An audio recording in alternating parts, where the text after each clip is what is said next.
I'm now going to turn to one of those Lib Dem bloggers, who is a relative newcomer to the blogging scene, but has taken it by storm.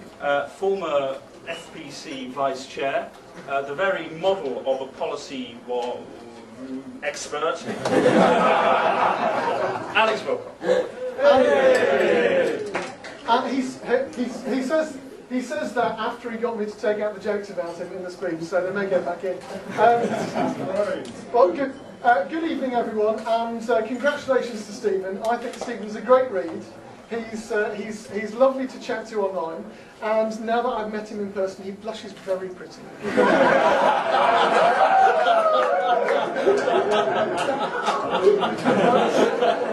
You see? Though I should point out, if I had been one of the judges, I would have had to have voted for Millennium on pain of being hit by a sticky bun. While the shortlist have been nervous to see who wins, I've been nervous because without knowing if tonight was going to be all bloggers or a mixture of bloggers and interesteds, I wasn't quite sure if I was going to talk tips like Mark Pack asked me to, or just go around sticking 50 random stickers on people to do a Lib Dem blogs aggregated right here. I've been asked to speak as the second best blogger in our flat about my personal experience and how good liberals can make use of blogging in promoting what we stand for. What these speeches are usually expected to deliver is the one top tip that everyone should know. Now, everyone already knows the top tip about blogging.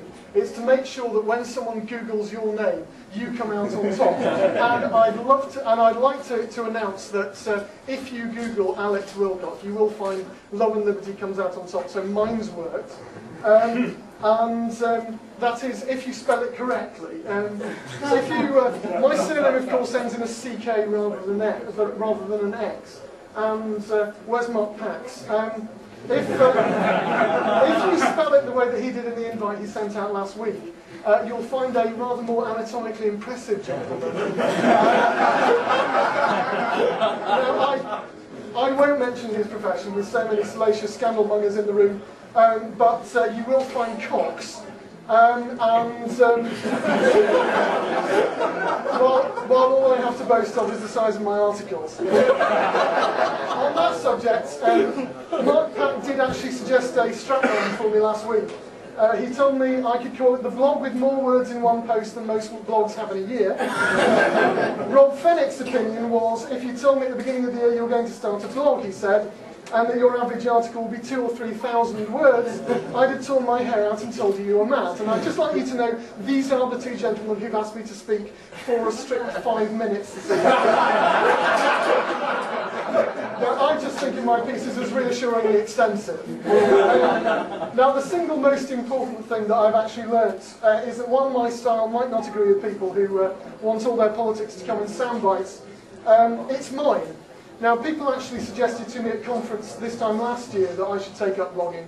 It took me till February. That was you, Andy, I think, and your fault. One of the reasons I put it off is that I wasn't really sure how to make a start on it. I didn't think I could be as witty and eclectic as Liberal England, or as well-informed and punchy and downright brutal as Quaker and Blog, and of course I can't. But one of the things that you have to learn is that if you try and blog in the style of somebody else, you're not going to enjoy it anyway, and I doubt anyone else is going to enjoy it much either. It's a very liberal message, but if you want to do a liberal blog, then be you. Short, funny, long, detailed, critical, pictures, text, just have fun with it. Come up with what you're interested in and write a blog that you'd like to read. Blog in your own voice, so there isn't really a lot of point in blogging at all. Now, the same goes if you're an active Liberal Democrat and want to promote what we believe in as well as your own personal interests. Don't just reprint a party press release because, you know, who wants to read one of those? You don't, do you? Now, wonderful as tonight's awards ceremony is, I'd be a bit worried if anyone went out to be just the blog that does the most to promote liberalism in the next year. Because that doesn't sound a terribly liberal sort of blog, though that's not an objection in principle to being nominated for next year. Instead of setting out to be on message, make an impassioned argument and try to change people's minds.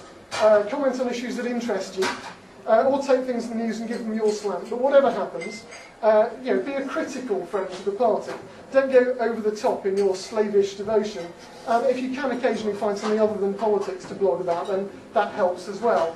My own style's pretty discursive, though I can get a little bit angrily biased when one of the other parties really wound me up. But as well as writing about ideas, you can supply information, or you can even find information out in the blogosphere. If you know something really well, then tell people about it. Now, my big experience was when the leadership election took off earlier this year.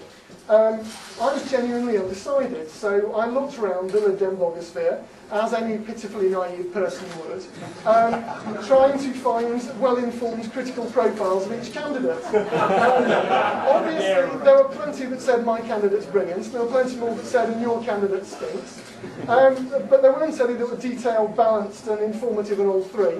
So seeing as no other bugger had done it, I had to write them myself. Now, lots of people have told me that they helped them make up their own minds, but it didn't help me.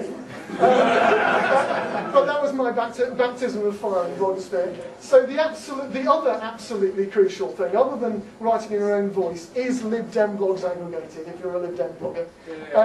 Brilliant though the winner is, if I was going to give one person, obviously other than Millennium because of the sticky buns issue, but if I was going to give any one person in this room an award, it would be Ryan.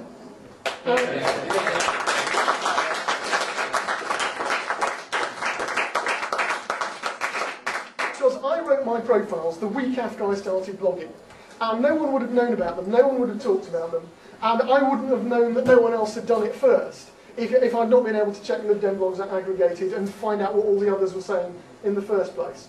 So my mum, who's read precisely one of my blog posts, and told me what was wrong with it. My mum asked if I ever wanted to read a blog, in much the same tone of voice you'd used to say, if I wanted to grow another head. How do I find one? If you're a Liberal Democrat and you have a blog, sign up, please sign up to Lib Dem Blogs aggregated so people can easily find you. Tell anyone who starts a blog the same, and anyone who has no intention of ever starting one, ask them to sign up, ask them to set it as one of their favourites, just so they can see what people are saying. Because it's a great read, and I love it, and it's still the best daily digest of what Liberal Democrats are saying day to day. And if any party is about ideas and coming up with interesting things to say, it's a Liberal Party.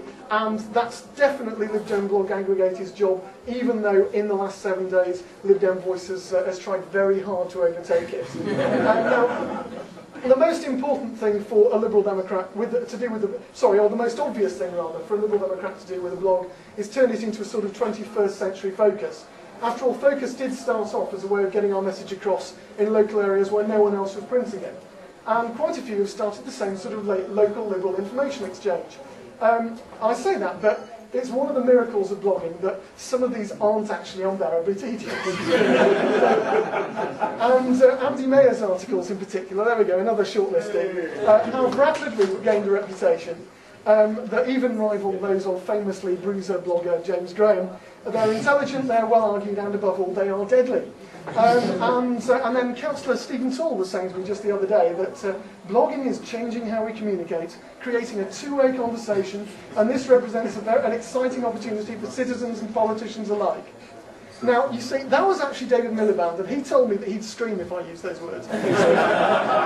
This is another disgraceful example of an elected politician breaking their promises. But I'll just finish by saying that I think the danger of blogs for elected politicians, in particular elected politicians, is if they go around saying what they think all the time, they might make politics too interesting. So it's no wonder that Labour haven't really embraced them. Now, I know I say a lot of things, probably too many things, that I wouldn't say if I was a candidate this time round. But I've decided that life's too short to hold my tongue, just in case I ever decide to be a candidate again. So I'm now both more publicly opinionated and more publicly undecided than I ever have before. And I really enjoy it. So I hope you enjoy Lib Dem blogging too, whether you're reading them or writing them, or like all the best people do, doing both. Yeah.